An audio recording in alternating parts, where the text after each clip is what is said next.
Oh, I'm supposed to hit. Yeah, yes, we're live. All right. Hello, Yes. everyone. We are live. Woohoo! Happy, what's it? Okay, today's Tuesday.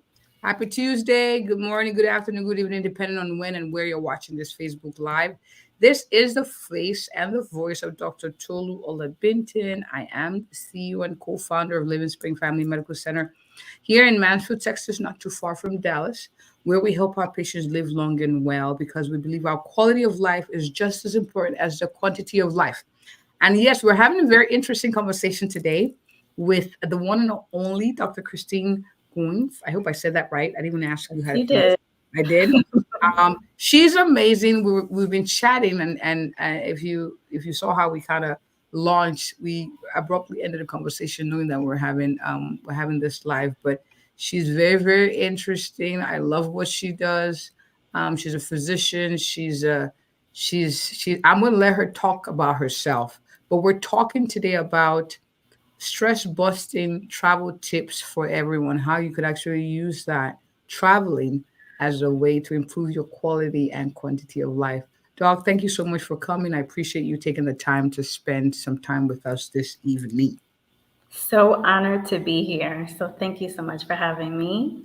All right, my pleasure. Now, for those who are watching live, hashtag live, those watching replay, hashtag replay. Doc, I'm going to ask my first question. Can you kindly introduce yourself? Who are you and what do you do? Yes. So my name is Kristine Goins. I'm an integrative adult, child, and adolescent psychiatrist and digital nomad. And I empower doctors to lead a balanced and fulfilling life by working less from anywhere in the world. Okay, so why do you do what you do? So it really started from my own personal experience. I wanted to be a doctor since I was 8 years old, but I also knew that I wanted a life of travel. And I knew that since I was a teenager. So I was always trying to figure out, like, how was I going to blend these lives together? And for anyone who is thinking about going into medicine or has gone into medicine, you know that the healthcare industry demands a lot of your time, your resources, your energy. And I found that a lot of times it was to really the exclusion of everything else that I really wanted to do. It's like you could Mhm. focus on the passion of medicine, but you really didn't have as much time to focus on the other passions you might have in your life. And so I found throughout different points in training that I would experience burnout. And for me, it was that my life wasn't in alignment with all the things that I love, just one of the things that I really loved, which was medicine. And so, at each point in our journey, we think like, okay, but maybe once I get to residency, but maybe once I get, become an attending, things will begin to shift.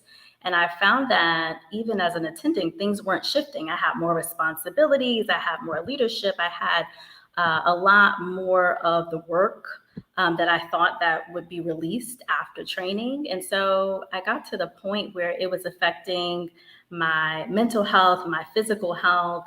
I ended up in a neurologist's office with Okay. abnormal tremors all over my body. I thought maybe I had something that I literally could not get rid of. Um, and 5 minutes into our appointment, with me just kind of going on about how stressful my job was at that point, he cut me off and said, hey, do you want to just start Lexapro? And and I said, well, this is really about my job. It's really just about the time. And he's like, yeah, but you're not going to quit your job. So, figure out how you want to manage this, and the medication can help you. And at that point, I said, okay, this is up to you, Kristine, Mm. because I didn't have an imbalance of serotonin. I really had an imbalance in my lifestyle, Mm. and how my time was being spent in alignment with what my true values were. And so I had this 5-year plan of how I was going to eventually leave academia and start traveling full time. And so I turned that 5-year plan into a 5-month plan and booked a one-way ticket to Colombia and started my journey as a digital nomad. 5 years, 5 months. Wow. That's very that's that's impressive. That's impressive. All right. Thank you for sharing your story, and I love how your personal experience has been used to help you empower others to make the same decision and find some more balance and more realignment with things that have more meaning to them, like you mentioned earlier. So that's important. So my next question to you is this: how can travel contribute to stress reduction? And are there specific destinations you would say are more stress reducing than others? hmm So, I mean, in terms of the first part of the question about how travel can contribute to stress reduction, in a number of ways.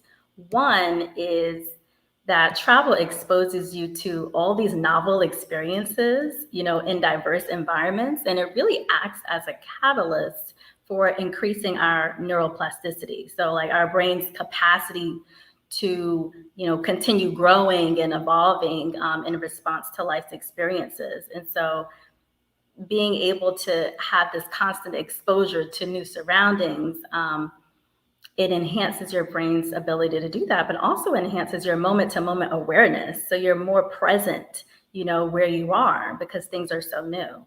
It also enhances your, cognitive flexibility. So your ability to, overcome responses or thinking that's become really habitual and really adapt to new situations. So, my first time being on an island and they're like, yeah, there's no lights for the next 2 days.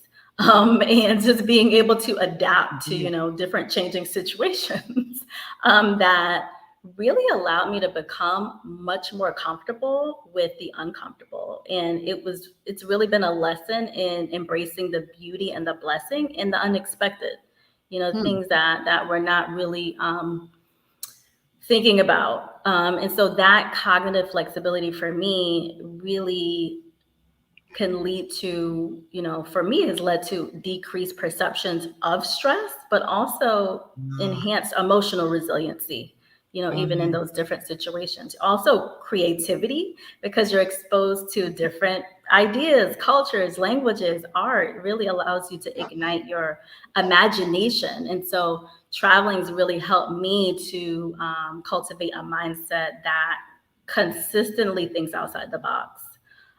So that's really important. And then also, most of the time when people travel, it also increases their opportunities for physical activity and their connection with nature, which is really important for health and their ability to strengthen relationships and build meaningful relationships, maybe with the people that they are traveling with, but also with the people that they are meeting along the way. And for me, most importantly, with yourself.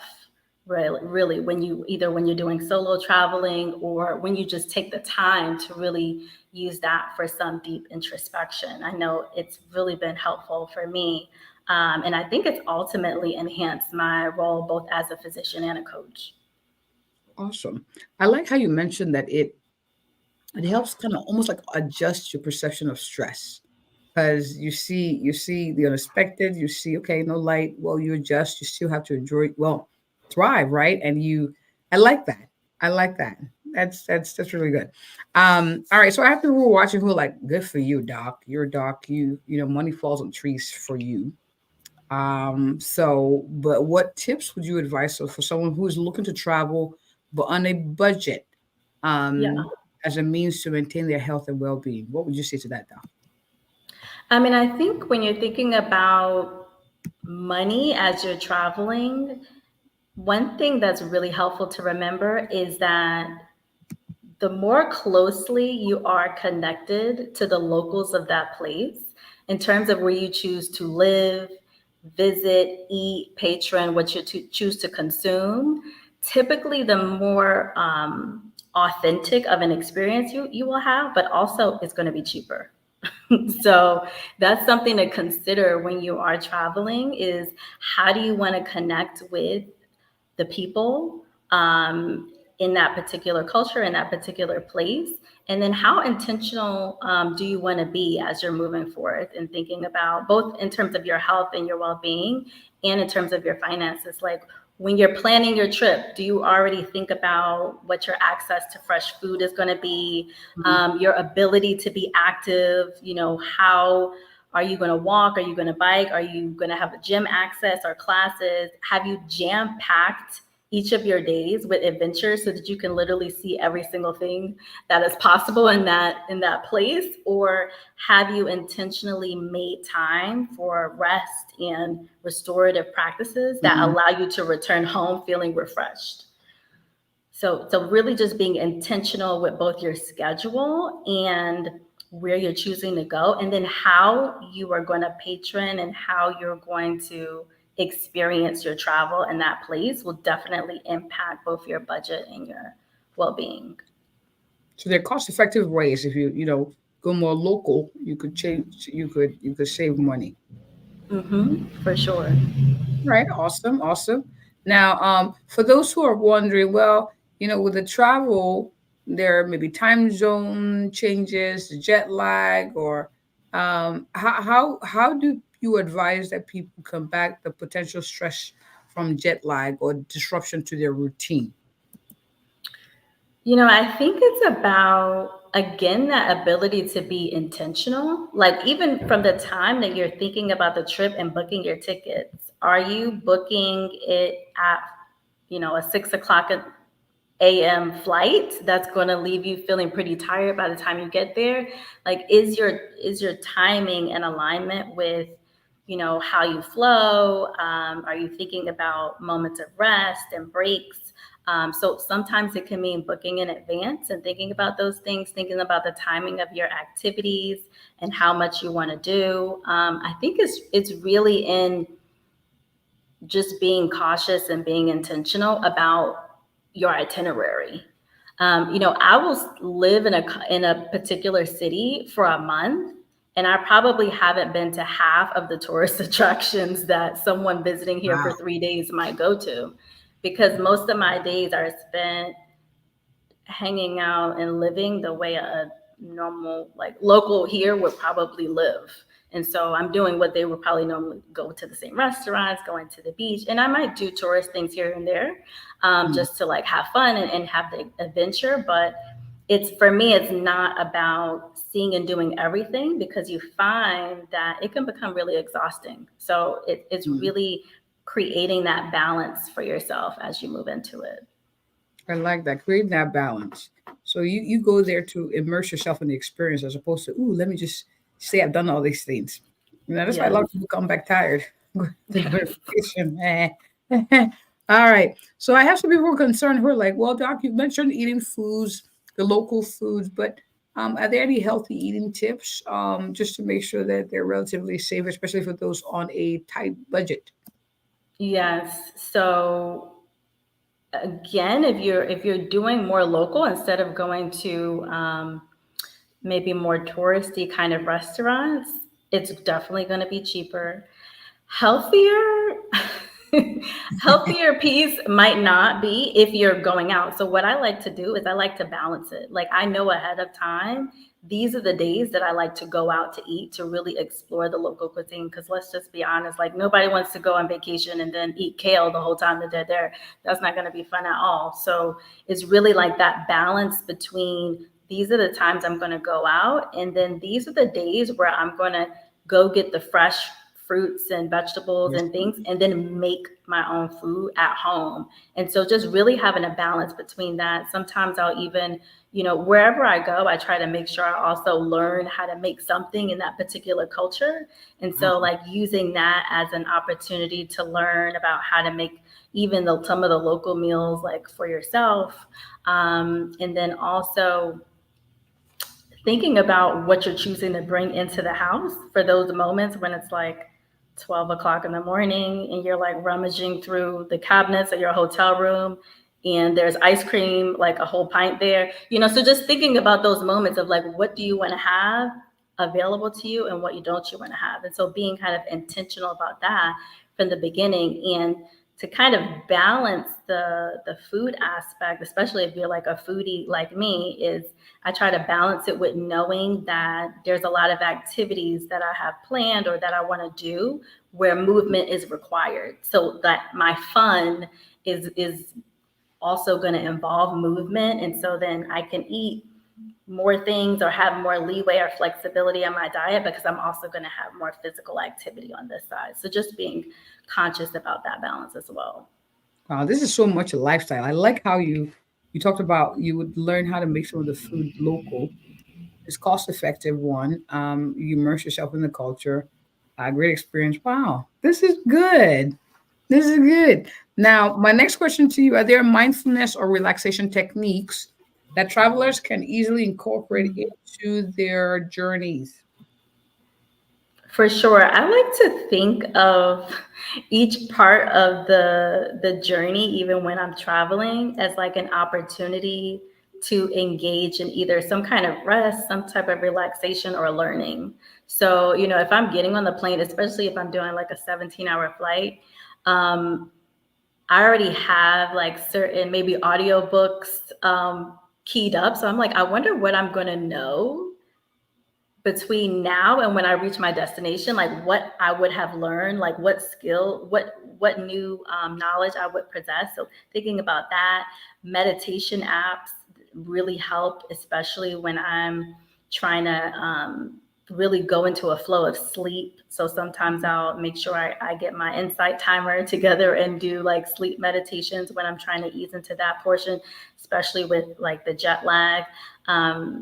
Making sure there's opportunities for journaling. So like each part of whether I'm like sitting in like the VIP lounge, or whether I'm like sitting on the plane and we're just waiting for, the plane to take off. So each moment, instead of it being like, oh my gosh, I'm waiting, is like an opportunity. So what could I be doing in this moment that's like going to help me with relaxation, that's going to help me to maybe have a sense of exploration or introspection. I think about like what's the next part of my journey going to look and feel like, or some type of learning, or my favorite thing, just doing nothing and choosing to do absolutely nothing. I'm just going to sit here and people watch and just zone out.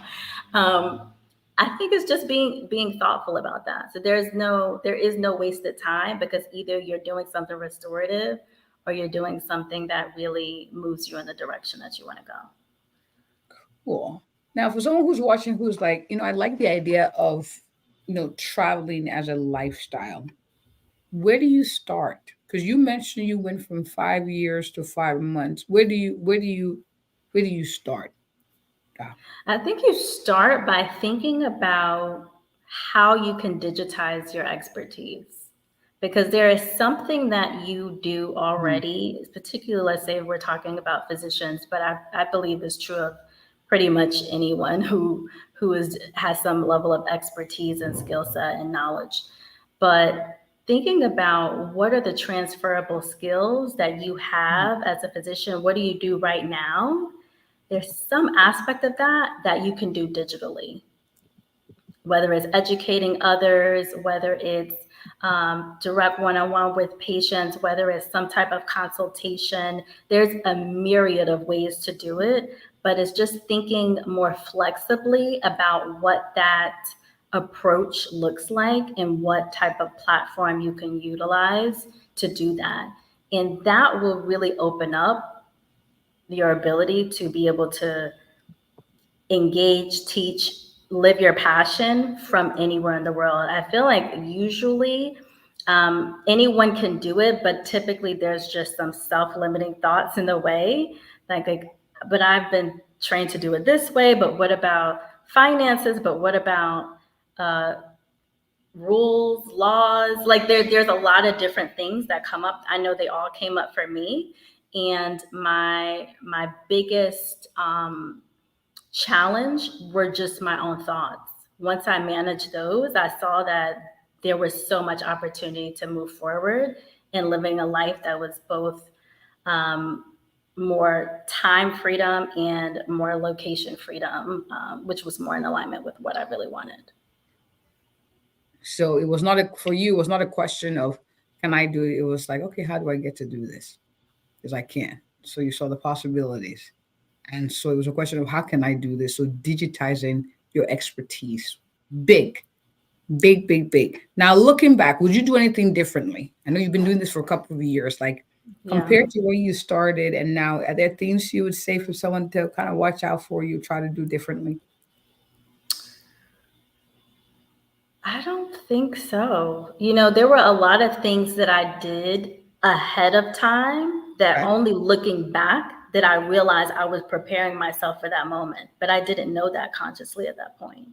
But in training, I had already been like really studying financial literacy. It wasn't something I was ever taught. It was something that I learned on my own through books. So really understanding finances, that helped me to be prepared to make a jump. You know, when people say like having FU money, like having the money enough to have a sense of security that if you take a chance on yourself, you're going to be okay either way. So that was something I was already prepared for. When I left training, I automatically started doing my own job as well as academia. So I always had my own LLC. I always had my own thing going that allowed me to, you know, already have something, an income stream, even after I left academia, you know, and thinking about essentialism was something that I was studying during training as well. Like the concept that you really want to remove, you really want to create a vacuum for all the things that you don't really need, that don't really bring you pleasure in life, so that you can fill your life up with things that are really meaningful. So I would circulate my money in that way. If I didn't care about certain things, I wouldn't purchase it. And if I didn't really care about certain activities, I wouldn't do them. And so it Mm. really helped me to lean into what's most valuable, what's most important to me. And setting my life up that way made it easier to make the leap. But I didn't know it then. It was a flow. Wow, that is so cool. That is so essentialism. Taking stock of what really matters and doing them. I like that. Now, for those who are watching, who are like, "Oh, I'm a doc. I want to work with her. I want to do what she's doing." Where can people find you, doc?